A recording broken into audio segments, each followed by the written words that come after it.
Hi, welcome to another parent video. We took last month off January, and I pray that you all had a blessed and wonderful new year. And in this month, February, our parent talk is about healthy relationships.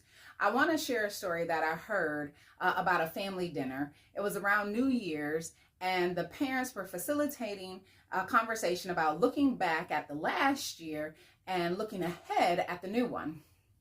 In the conversation, the dad was asking their kids, what they wanted to be different in 2025. And one of their teenage sons said something like, I'm hoping this year I'll be able to find my people. Now, when I first heard that story, it was a little heartbreaking. And I guess what the son was saying, the teenage boy was probably saying, was that he'd been struggling with his friendships, maybe been struggling for years. And, he expressed one of the most basic needs that we all have as humans, and that's the need for connection. That's the need for community. And over the past number of years, there's a team at Fuller Youth Institute. They've been doing research on the next generation, hoping to produce resources for parents and leaders alike to help us better understand and lead kids and teenagers into an authentic faith. But part of what Fuller Institute has been doing is they've been saying that teenagers are doing a lot of thinking about a lot of things, right? And much of it revolves around their identity, belonging, and purpose. Right now, we could talk a lot about all three of those things. But for the purpose of this talk, I want to focus on belonging. You see, it's what that teenage son, I feel, was expressing to his dad in that conversation that I was talking about earlier, was that he wanted to belong.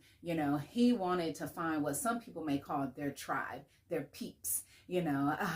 Whatever you say, it's like you want to feel like you found your people.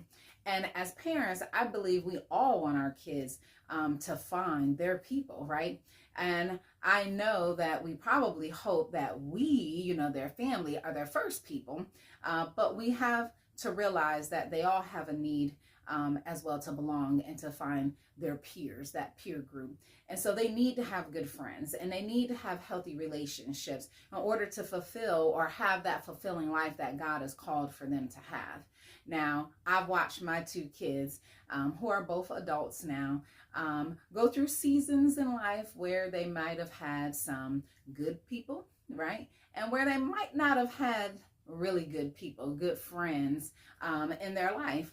And I believe that in order for us to learn how to belong, I believe that it's important for our teenagers to learn how to build healthy relationships, how to find the right people, right? And that's part why this month in our youth group at church, we're doing a series called Relationship Goals. I highly encourage your youth, your teenagers, to come out this month as we have a 3-part series to help them discover the world of dating, as many of them are interested and curious about dating. But let's offer them biblical wisdom, practical advice for building relationships that honor God. And that's what we're doing in our youth this month in February.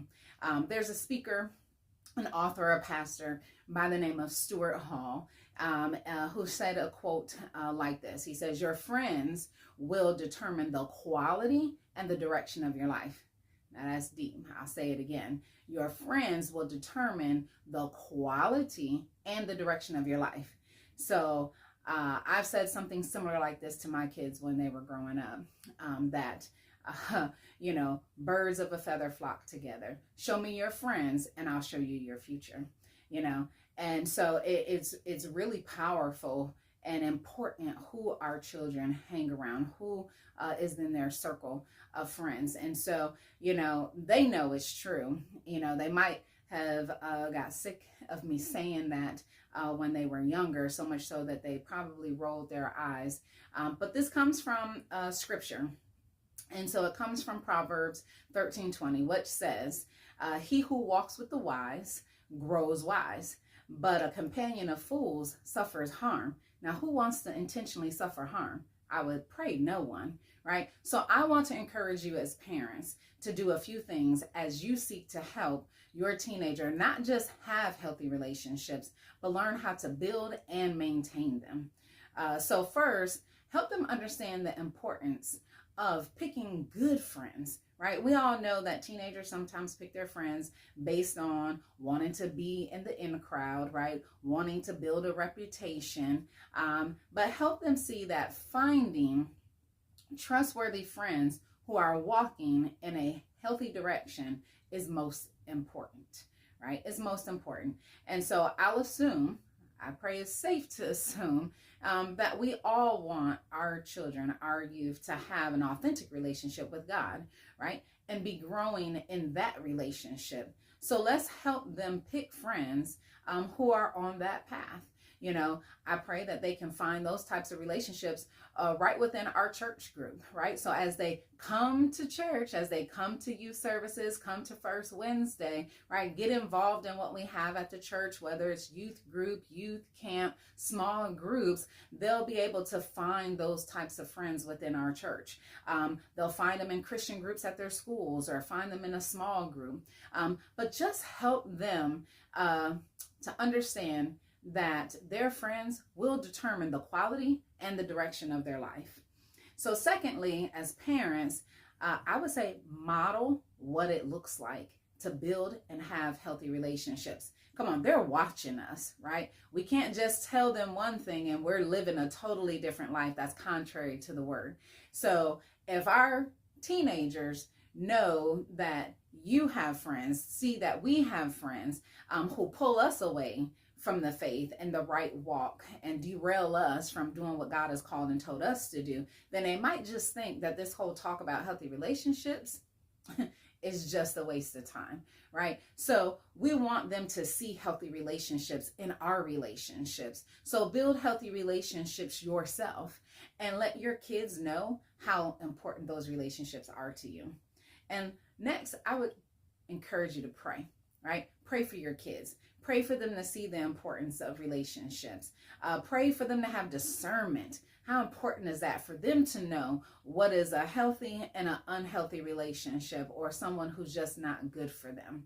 Pray for them to develop the skills that they need to have the right conversations and to be a good friend themselves.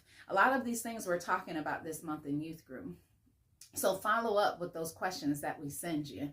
Ask God to be in the middle of your kids' relationships and ask him to be in the middle of not just the relationships now, but even in the relationships that they'll build in the future.